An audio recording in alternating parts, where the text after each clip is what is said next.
Recently, I went to meet Daniil, a 26-year-old Bruges-based freelance photographer originally from Russia. He welcomed me in his home and we spoke about a lot of different things, including some of his strangest experiences, his insecurities, and many other things. You can listen to the full podcast on Spotify. The link will be down below in the description. Thank you for tuning in with me and see you next time on Camera Shy.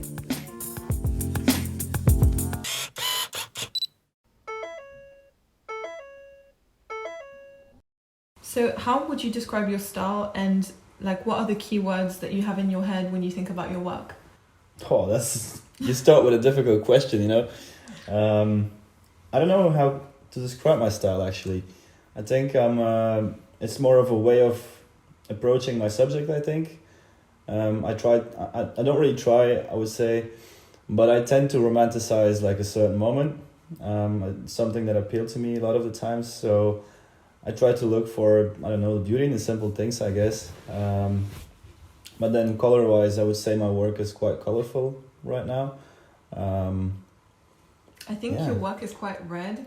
Red, a lot of red. I don't know why, but it's just how it goes, Mm-hmm. I try to work very based on my intuition. It's something, I don't know, it's like a reaction on reality, so it's very hard for me to explain what my style is because it's so eclectic. Yeah, and very spontaneous as well. Yeah, it's super spontaneous. Just my way of reacting to reality, to my environment.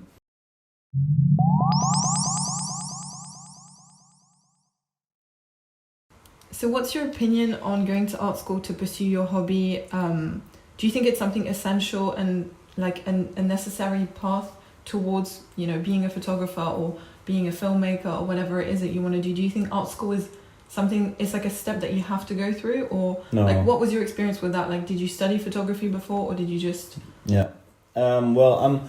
My opinion is you don't need art school to start out because my whole school career was just one big disaster. I failed everything. I was really a bad student actually. I tried to study graphic design and photography, failed everything. I didn't go to the classes. I was the worst. I don't think you should have a art school degree or study that, but in some cases it helps a lot. It's studying art wasn't the best thing for me because I wasn't that good of a student and I wasn't really interested in going to school because I had other priorities. I got kind of pushed into working commission quite early because I needed to have money to pay my rent and stuff. So in that case, I think it was a little bit I'm regretting the fact that I didn't pay more attention at school, but it kind of led me to where I am today. And I'm very happy about the road, although I could pay more attention in school, which would lead to being more schooled on certain subjects and areas of the arts. But I think if you're very passionate about your photography or your film or your arts, it's not necessary. You can easily make it on your own without going to art school. And do you feel do you sense a difference maybe between you and other photographers you have as friends that went to art school? Do you feel there's a difference? Can you feel the difference in maybe the education? Yeah, I think so. Yeah, their work is often more layered in the sense that they work more based on a concept and go maybe more in depth. For me, my photography is more of a reaction on reality and something I do straight from the feeling, and their work is often very calculated and very grounded in some kind of idea. I also can feel that they have I would say more of an academic background, so the topics they take on are a lot of the times more complicated or different from what I do. And I feel I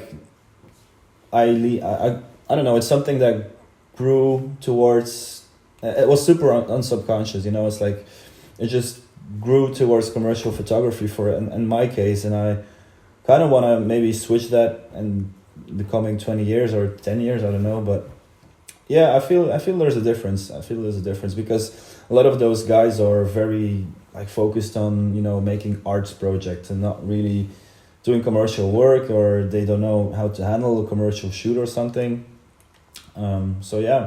I think if you have a background in art photography, you tend to do more artistic projects than commercial projects like I do. Yeah.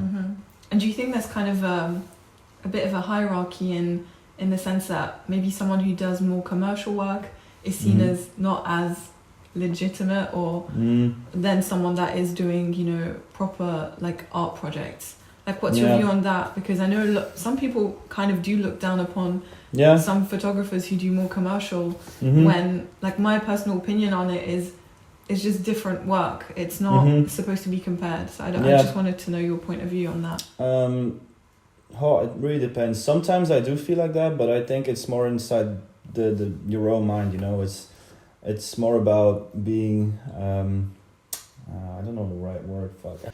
No, it's just, I think it's a matter of how you think about yourself, and if you're someone who doubts himself a lot, you will start comparing that and maybe thinking there's a hierarchy. But if you don't give a shit about it, it's not there, you know. At the end of the day, people just, I feel like in this industry, people sometimes take themselves too seriously, and sometimes it's just like, let's just all do our work and chill out, and stop comparing it or putting it on a pedestal, or you know.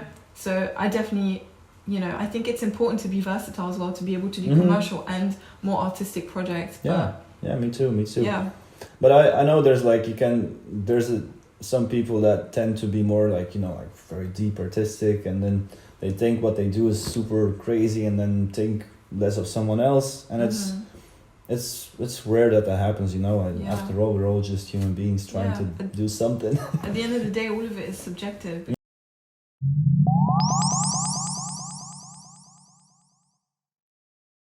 What are the jobs you're not excited about? Like the ones you dread. You're like, oh, I really don't want to do this. Oh yeah, I hate marriages. Like, I've never done one, and I never want to do one. Oh no, it's horrible. I don't know, it stresses me out so bad. Like, and I also feel like it's very hard to make wedding pictures not look tacky and like, like, you know, wedding pictures just look very typical. It's like you've got the bride and everything, and it's just very, you know, and I hope to never do one, but wedding photography is for me like the worst kind of photography to do for myself. I think some people are great at it. Like, I really look up to people who are great in it and love it, and I'm like, it's so amazing you love that, because I hate it. I really hate it.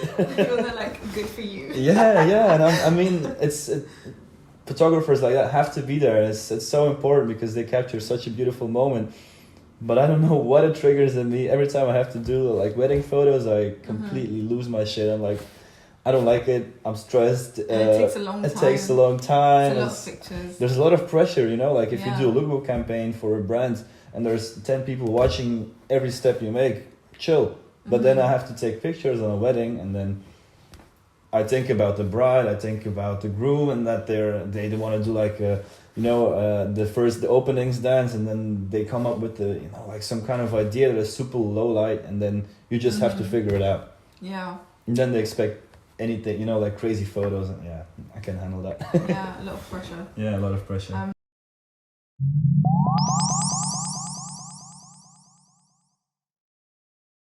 Okay, my next question is, are you quite technical, or do you think it's more about having the eye? Like when it comes to photography, do you care about like the gear that you use, or is it more about how am I going to perceive an interesting moment that I'm gonna capture? I would say I'm quite technical, yeah. It's not about what camera do you use or what gear, but it's more about knowing what to do with your camera and the gear you have, you know. It's I used to work with a lot of old camera gear. Like, I never had money to buy like the latest, coolest, best, you know, camera.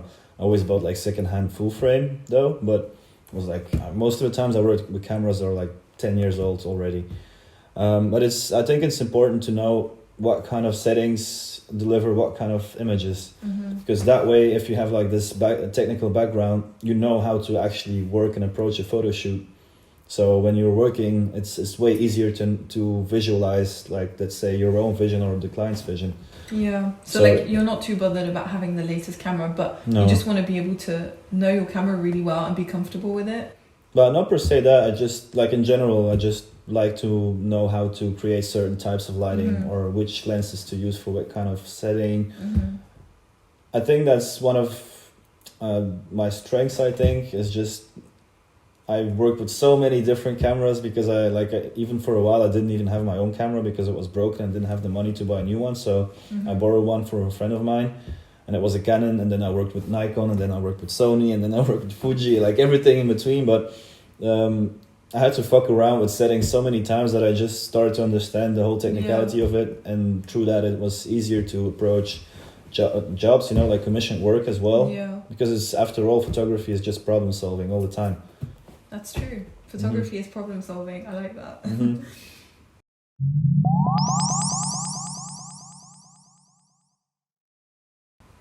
Yeah, so obviously I see that you're a full-time photographer.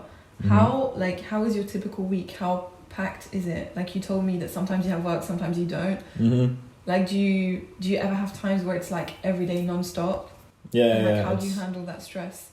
I'm still learning. I'm still learning to properly organize my days. I think that's one of the most difficult things.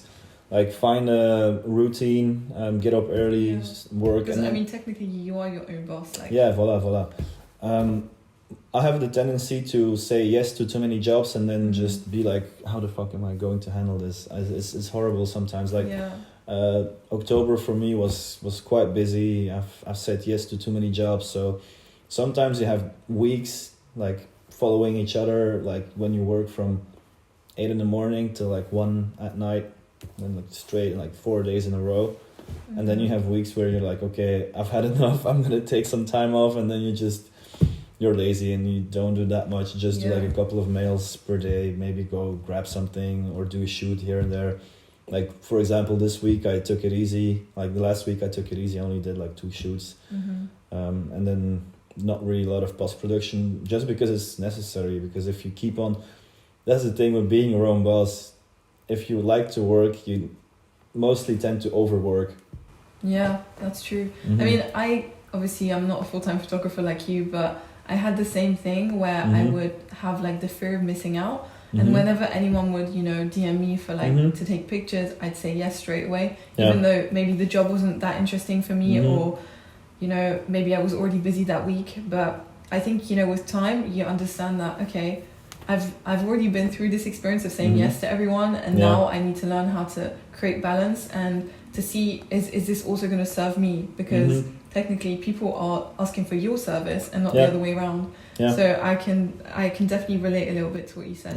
It's all about setting boundaries, and it's very hard to keep those boundaries, and I see a lot of creative people struggling with that. And also the people that want to work with you can also, they can make you shift your own boundaries, and they can voila find their way into making you say yes. They can pressure you, so it's important to be like firm and say, okay, this is the kind of schedule I want to have, and I'm not going to go above and beyond for this job. I used to work like the whole week, like from Monday to Sunday and then again. But now, like last year especially, I'm just really trying to set my boundaries and keep my weekends off. Like, I'm literally ignoring everything. I'm like, okay, Saturday, Sunday, my days off. Because if office people and people that work at agencies and just everyone gets their weekend off, why shouldn't I, It's not because I'm my own boss that I shouldn't keep those boundaries and should be replying to all the messages, all the requests, doing everything immediately, Yeah. I saw this meme actually saying, like, I wanted to be my own boss and now I work 24/7. That's kind of what it is. I know, So boundaries, very important.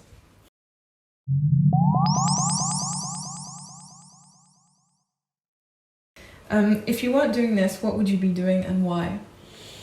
If I weren't a photographer, I would probably be a graphic designer, because I've been drawing my whole life and I've had a really big interest in typography and illustrations.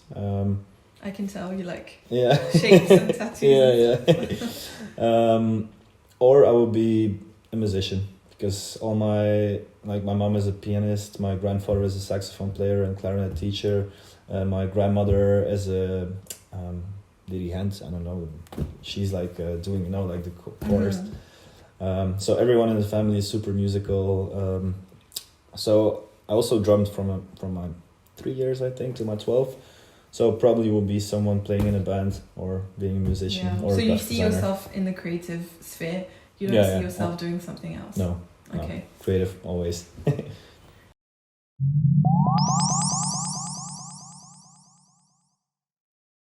Have you ever had moments in your career where you kind of lost faith in yourself, or maybe you have moments of insecurity where, you know, maybe there's another photographer on set and you're like, shit, they're better than me? Or do you ever have like those moments? I've had I think those moments mainly occurred during my school career. Like when I was studying at Kask, I studied there for several months, and then after that I got so depressed I didn't touch my camera for 3 months because they completely was like, yeah, your work is garbage, you'll never be a photographer, blah blah. Oh my God. So I really believed that, and I was like, yeah, okay, you know, the only thing I love to do, apparently don't have any talent for it, so I might as well quit. But then after that, I'm pretty happy my head is like that, but I'm rarely like Shaken threatened or by someone else. Yeah. I know, like, you know, I know there are people way better than me, and that's okay. But I don't really have that thing where I compare myself too much with someone else.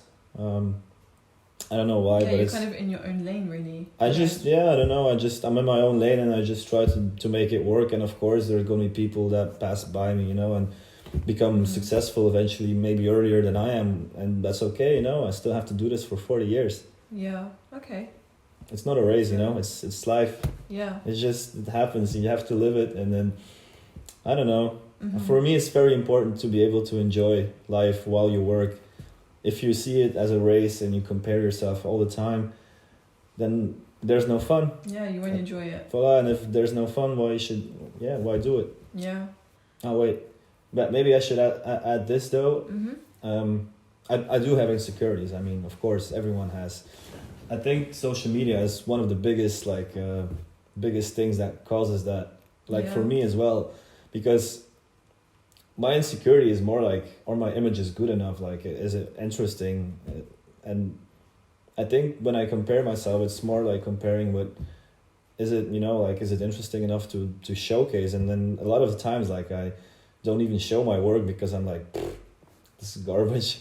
It's not interesting.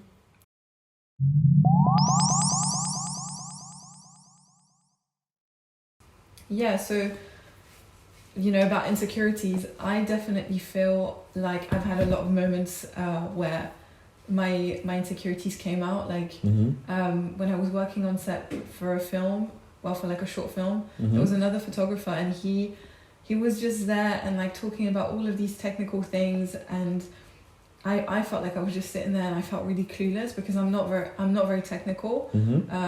Like, I'm very spontaneous with the way I take pictures. I don't really mind what kind of gear I use. And I was just very intimidated by him because not only did he know all of these things, but he was so much older than me, and he was also a guy, which, you know, obviously he's taken more seriously than me.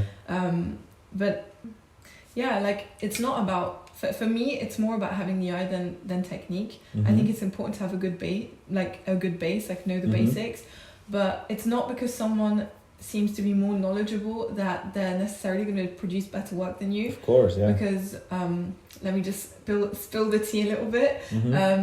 You know, in the end, when the film got released, my pictures ended up getting used like a lot more than his, and I was so surprised because I had just had a flashback of me being super insecure about you know, not doing as good as a job as him, and in the end, like, I mean, I did outdo him in some way, which I was happy about, and it was definitely a good lesson where I was like, okay, next time I'm gonna, you know, learn to trust myself and to not compare myself and to stop being intimidated so easily. So yeah, I've experienced the same thing in the past. I was also doing behind the scene photos. It was in a quite early stage of my photography. I was quite young then. I think I was 18 or something. And I was also doing like behind the scene photos at a video clip thing of some people I knew. And then this guy shows up, older than me, has crazier cameras than me, and is like, poof, instantly he starts taking all the shots. Of course, I got intimidated as well, you know, like I was standing there like, okay, I'm just here with my small camera, and this guy has two big ass Nikon things. He seems to know everything. And then it was the same thing. They ended up using my photos and then nothing of his, and then then you just see, you know, it's just a matter of perception. Yeah. Well, for me, the biggest intimidation is thinking you're not able to pull off the job. If it's something you're not familiar with. if it's a technique you never tried before, it can be quite stressful, you know. Then I tend to doubt myself, like, am I good enough? Am I good prepared? And I think this is my biggest fear, like being not prepared for a shoot, in a sense where I forget something I forget some gear, or I don't charge my batteries, or my car is full, or my hard drive is full.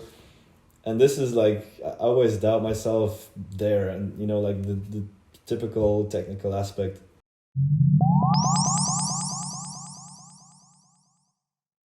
Do you have any bad or weird experiences with like clients, like any people that scammed you, or any crazy experiences that you want to tell us about? Yeah, most of the times it's experiences that involved very bad communication. I think the first one where I really was like shocked was during, I'm not gonna drop names because you don't have to. It's with someone I still work with, and we grew past that, but I was shooting photos on this thing in Knokke, but with fashion, and I don't know, something went wrong in the communication, and like after 2 days after the whole event, we get like a message like, yeah, this is not what we wanted, it's completely different style, this is completely, we can't work with this, blah blah, but we just did everything we did before and everything was always good. And then they said like, yeah, we're not gonna pay you and stuff like that. So I was also quite young back in the day, so I kind of let it happen. You feel, like, exploited and like done wrong? I felt like shit. It's not really from being exploited, but I don't know, it just wasn't fair, you know. Yeah, like it made you just not trust the other person after. Yeah, because there was this thing, we had to show images every day, like, you know, we had to drop images many times a day. But the client didn't look at them and just looked at them like 2-3 days later, and then was like, oh, this is not what I want. And because they kind of didn't do their job. They were supposed to like assess you and tell you like, is this good, is this not good? And you know, they kind of only said that at the end. So I think that was my worst experience this far. But I've had some, not that much, but I think the worst experiences are the ones where I lose the images. I've had it a couple of times, and it's horrible. That's my worst fear. It's horrible. It's fucking horrible. It's That's why you're gonna go buy a hard drive today. A new one. Now I have like 3 backups. Yeah.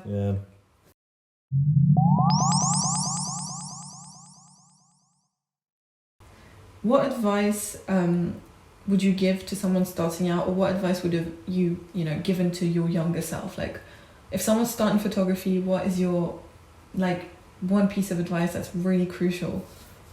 Don't let people make use of you. Like, you know, they like a lot of people. It's sad to say, but a lot of people take certain people's kindness for a weakness. You know, so they tend to exploit you, and then just use you for your work. And if they see you got talent, they will still use you. So I think it's a good thing to be assertive, and the people you work with, or how do you let people treat you. It's something I'm still working on. Like, I'm 27 now, and I'm still struggling with it. It's still a work in progress. But another piece of advice is take your time, because I see a lot of people of the younger generation or my generation feel like it doesn't go fast enough. And the only thing that you will achieve by thinking that is that you'll become unhappy because it's not going fast enough. I think good things take time, so you should take your time. Life is not a race. Start from the beginning and be prepared to work for free in the beginning, to eat a lot of shit. You know, like, it's gonna be difficult, but if you just continue doing it and just try to look at it in a positive way, good things will come. It's how it worked in my case. I completely agree with you. Like, I want to bounce off what you said about being assertive, because that's something that I've struggled a lot with. I'd say don't show people that, don't reveal who you are straight away. Try and observe the person who you're working with, and then know whether that's someone you can trust, and also make a contract, because that's very important. I think if you work with a contract, it makes people take you a lot more seriously, and if they don't respect the rules, then they're fucked. So I definitely give that as well as a piece of as a piece of advice. Mm-hmm. But yeah, definitely be assertive, and it's up to you to like set the tone. It's not up to them to set the tone. They're looking for your service, so you set the tone. But yeah, definitely something that I think that's something you learn. Like it's a lifelong, thing where every day you learn how to be more assertive and to be more in control of how you want to work. So I definitely agree with that. Yeah, it's a difficult thing. It's a very difficult thing. I still struggle with it every day. Yeah, especially when you want to make the experience of working with you enjoyable, but sometimes you can't always make it like a fun little thing. Sometimes it has to be really serious and but that's how it is.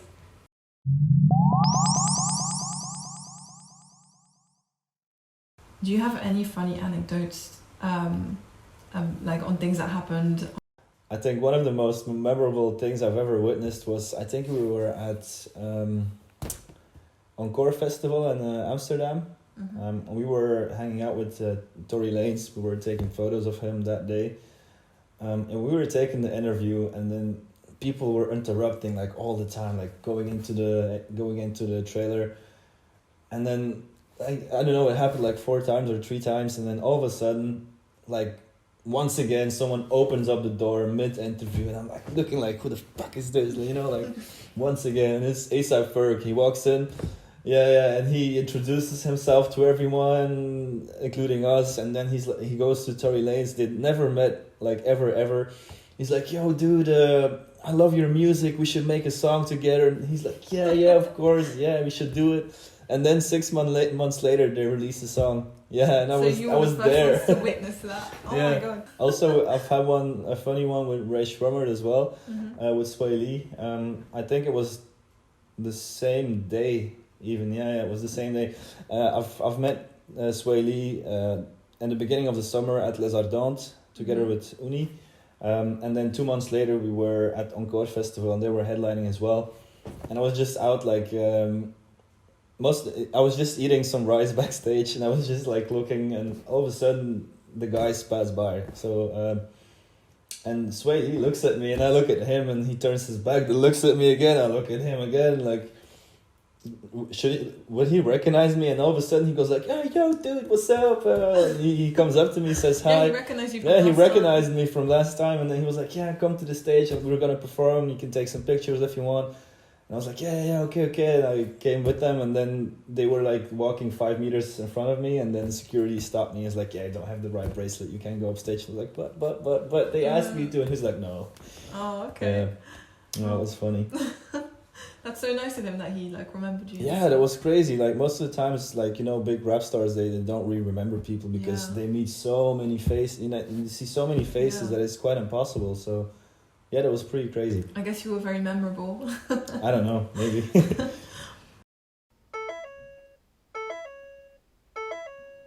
I think this is it. Nice. Thank you for tuning in and listening to my new podcast.